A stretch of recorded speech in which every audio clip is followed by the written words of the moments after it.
having some technical difficulties. So in the context of today, it was really delayed to get on, but here I am, still going to get it done. Um, oh my goodness, where to start? So today is going to be talking about the importance of never stopping. And the only time that we typically tend to fail is when we stop and give up. Now, there's a couple different caveats to this, obviously. If you assess and find out the direction you're headed overall, 30,000 foot view is not good, then it's time to hang up the cleats, right?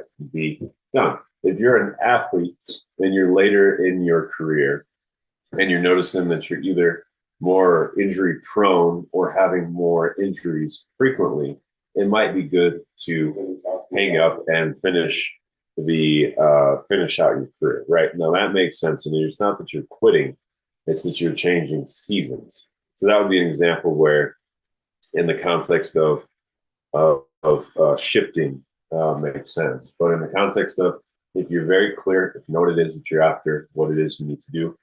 Like for me, for example, vocationally, I feel called to work with people in their health, which is what Project Fresh is all about. I feel called to work with and come alongside men, encourage them. Men are especially mid 20s to mid 30s, the most likely to harm themselves or take themselves out entirely.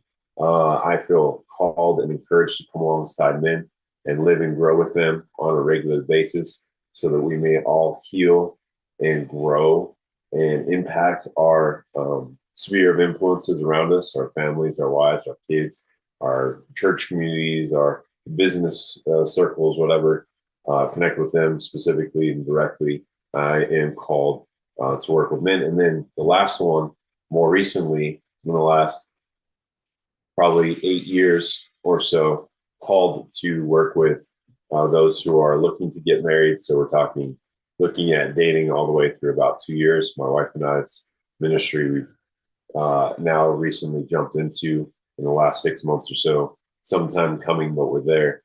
And so those are the things that I know I'm called to do. And so long as I continue and move forward and keep going, I cannot fail unless I just give it all up. And there's times, even this last week, where I feel like, man, I just want to give up and stop trying because it's so frustrating to keep hitting your head against the wall and not seeing things change. And I think that's one thing that's really interesting, perhaps another topic for another day, is being, what should I say? What's the word I want to use? Being driven not by outcomes, but by, what's the word? Well, actually, I just covered this. I just got a new certification for it's a certified sports and nutrition coach. So it's just something really to kind of flush out the nutritional side for me. And there's two different kinds of goals. There's outcome goals, meaning more or less, my outcome is to lose 15 pounds of body fat and be at 10% body fat with good to above average muscle mass.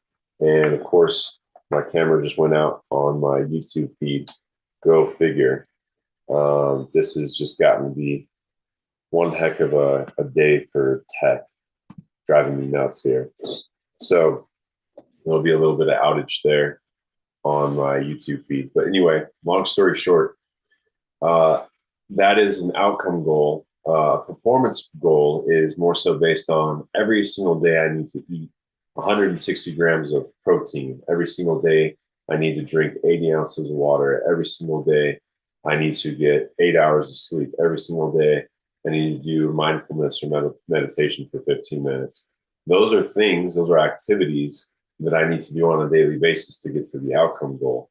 So in the context of what we do as far as coaches, we assist our clients with that, all the way from those who just want to be in good shape and take care of themselves, be there for their families, their kids, their grandkids, maybe even their great grandkids, as is the case for a couple in our health and nutrition group. They're in their early 80s and they're seeing their grandkids grow up, or excuse me, great grandkids get born and grow up now, which is pretty cool. All the way up to professional, amateur, collegiate, professional athletes who are very driven and specific and focused on a outcome in their athletic career. So somewhere in that spectrum, that is more or less what we do. Specifically, again, you guys heard my vocation as far as the groups, particularly men in this case for this platform, looking to come alongside men, make sure that they're optimized and strong, and all that being said. So why do I share all this? Well, in the context, you can fail and quit or eventually succeed. And I think that is the biggest thing is if you keep after it, consistency is one of the main one of the main determining factors in where you get where you want to go or not. And oftentimes I was just having this conversation with my wife. It's not so much about reaching the milestone or the far out there outcome. It's more so the journey. And I wanted to share with you guys just a sec. Let me see. We've had something a long time coming that just came to us on Wednesday.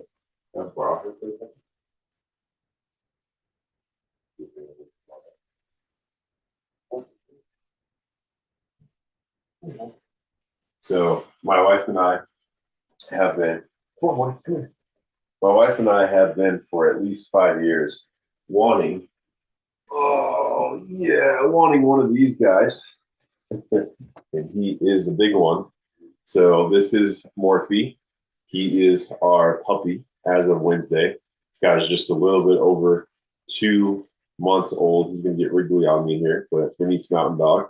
Yeah, good boy. And he is a big boy. I don't know how much this dude weighs. Maybe 16, 18 pounds. There you go, buddy. But he has been a long time coming.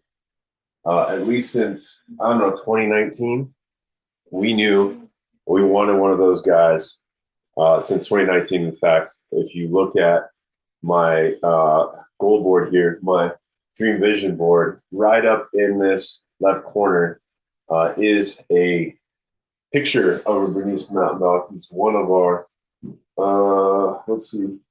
one of our 3 to 12 month goals. I did that back in June or July. So we hit that. We were very determined to get him. Seeing the kind of pause delay on my feed here. And so 2019, we've been wanting to get one of these dogs since 2019. So before that, we were living in a house with other roommates that wasn't ours. Getting a dog was not going to be part of it, just wasn't going to be an option, right? So we move out of that house into our own apartment back when we were in California in Union City. My wife and I get our own apartment, our own place together. It's our first place. And we're like, we really want a dog. So we're researching. 2020 COVID happens. And so we're, in COVID for a while. We're looking at the best options for a dog at that point, except for my business pretty much shrank about 75%. So a lot of the time I'm spending recuperating and trying to figure out how to get more business going. 2021, things are getting a little better. 2020 into 2021, we're like, you know what? We've always wanted to move. And our 3 destination options were either Austin, Chicago, or Denver. And so we ended up picking Denver. So we moved out to the Denver area 2022. And one of the other things that we've always wanted to do is get a house. It's one of the reasons why we moved from the Bay Area. So of course, in that time, we're focusing on getting a house. So move out in February, we started searching the December before for houses. And come April, May, we find one. Here we are, right where I am right now. My office in our gym that we're building out is also part of our primary residence. So we're using our space for our small business, which is great. If you guys know anything about that for small business owners, a great way to offset personal with business. Speak to your professionals related to that kind of thing, your CPA, your business specialist, whomever, refer to your state and local regulations for all that as far as business goes. But ultimately, that's 2022. And then later in June and all through this time, we still want a dog, right? 2022 June, I hired the company we worked with back in 2020 to help us really grow and expand. Unfortunately, that didn't go well. We only got maybe 10% of what we invested in it. And so for the last 2 years, I've been literally paying back that investment every month, and it's totally strapped our income. But through saving up, through being patient, through getting to a point where we were able to not only find the right breeder and have the cash, everything came together for us. And my wife and I were able to bring our new addition into our house. So we went from dinks to dinkwads. My wife makes fun of me for using that acronym, but ultimately that was 5 years that it took us to go through that process. And appreciate you kind of hanging in there with me to see and hear the kind of progression of that. I have a call coming in here, so I'm gonna pause this and then call them back. But ultimately, what is this? 12 o'clock? I'm not missing anything. Long story short, that was a long period of time. And the challenge here, very specifically, is that through this progression, there was challenges, right? Through this progression, there was difficulty. And all that being said,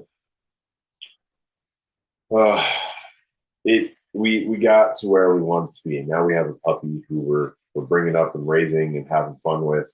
And we're off into this new season. 5 years could feel like a really long time.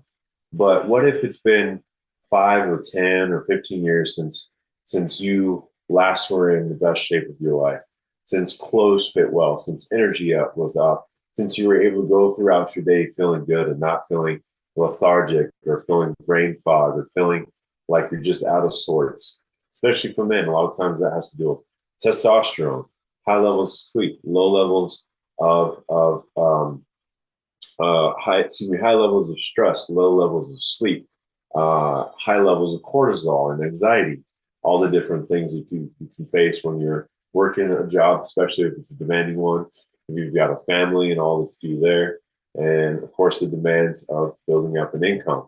Well, the biggest thing here to pay attention to is that if you do not take care of building muscle mass and exercising on a regular basis and eating well, those other things are going to get harder and it's going to have more of an impact on your body.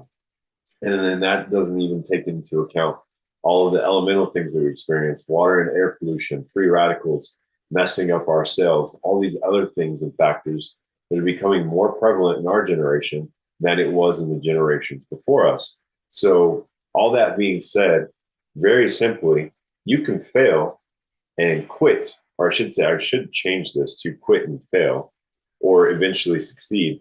And really, I mean, as far as nutrition and fitness, I was a football player. I was on the seafood diet. Whatever I saw, I ate. So I actually didn't really know how to eat well. And then being a football player, it was just about lifting heavy weight and hitting people as hard as I could. Being the offensive lineman, what is the task? Do I waggle, for a block, for a pass play? Am I supposed to go up to second level and hit that middle linebacker and get him out of my way from my fullback or my halfback coming through? Am I pulling and doing a screenplay? Like, what's my assignment? That was what it was about. So getting my butt moving, lifting heavy weight, eating lots of food. That's all I knew as an athlete. So when I got out of college and started to learn how to exercise and move right and eat well, everything changed. And now, of course, since 2019, I've been certified in these different things. So starting off with our CSCS and pulling in other certifications as we go, a lot more knowledge and understanding here. That all took time. I could have quit so many times. I could have gone back to project management as a civil engineer and been making 120, 150, 200K, whatever. And that would be good and well. And there wouldn't be anything wrong with it, but I wouldn't be in the space and place where I know I'm supposed to be and what I know I'm being made to do. And yeah, there are things that just don't make sense right now that are veiled that I don't see into the future. But welcome to life. I'm sure everybody who's watching has that same experience. So you can quit and that be your pathway to fail, or you can eventually succeed. Giving you guys some different options or some different scenarios here from my life, but ultimately those who stay consistent, don't give up, are proven to see the results they eventually want to see. And there are those things in life where they will never come. That is the reality. Not everything is going to eventually come. There are those things that we will never see. If you're a believer like us, then you know about the Apostle Paul and his ministry. He talks about there is a thorn in his side that he begs and pleads and asks God time and time and time again We're not quite sure what that thorn is, but we know that the thorn never leaves. And I think that's a testament to life and the nature of us living in a fallen and broken world that's imperfect and is never going to be perfect. There are going to be those scenarios that are just never going to happen. You know, you might reach the pinnacle in one area in your life and never get out of the valley in another. Whatever that is, ultimately, over and over and over again, we see it in every scenario, in every way, that those who do not give up, who do not quit, continue to see results. Michael Jordan, Kobe Bryant, they both weren't very great basketball players starting off. They kept working at it time and time again. Michael Jordan talks about all the shots that he missed, being the best player. So many people believe in him being the best player ever to do it. Not my generation. I won't take away from him at all. I think Michael Jordan was a phenomenal player. The guy that I believe it was the best, Kobe Bryant, who had less titles than he did and less accolades. I just like Kobe. I like his focus. I like his mentality. I like how he went about it, the game and his life and everything that he was doing after. You know, Michael Jordan is untouchable in every regard to himself. I just identify and relate more with Kobe and Phil. He's the GOAT, in my opinion. But obviously, that's a debatable topic. The ultimate thing is he never gave up. And he went 20 seasons in the NBA. There are very few guys who have gone that long in the NBA. Of course, we know LeBron's in 22 right now. But ultimately, it's a factor of determination, diligence, persistence, consistency. And it's that endurance that we all desire to have and to be able to go into whatever it is we're called to and do it as long as we can. So quit and fail, or you can eventually succeed. The choice is all ours. And I just wanted to share this with you guys today. I thought it was timely, talking about our puppy Morphe. He was a great example. Some of the other things I'm going through right now in business is also another thing too. So, excuse me, all that being said, this is Ryan Sanders with Project Fresh. This is our weekly broadcast that we have. I think I need to get off the line here so I can receive our puppy trainer who's coming in here soon. I think he just called me, so I got to get it moving here. But I'm Ryan Sanders with Project Fresh. We do this every Monday, 12 p.m. Mountain Standard Time. That's 11 in the Pacific, 2 on the East Coast. And if you're international, we're glad to have you here too. So we'll see you guys here soon. Next week, we'll be here on the 16th. I think I might be here on the 23rd as well. We'll see. But ultimately, I hope you guys have yourselves a great week.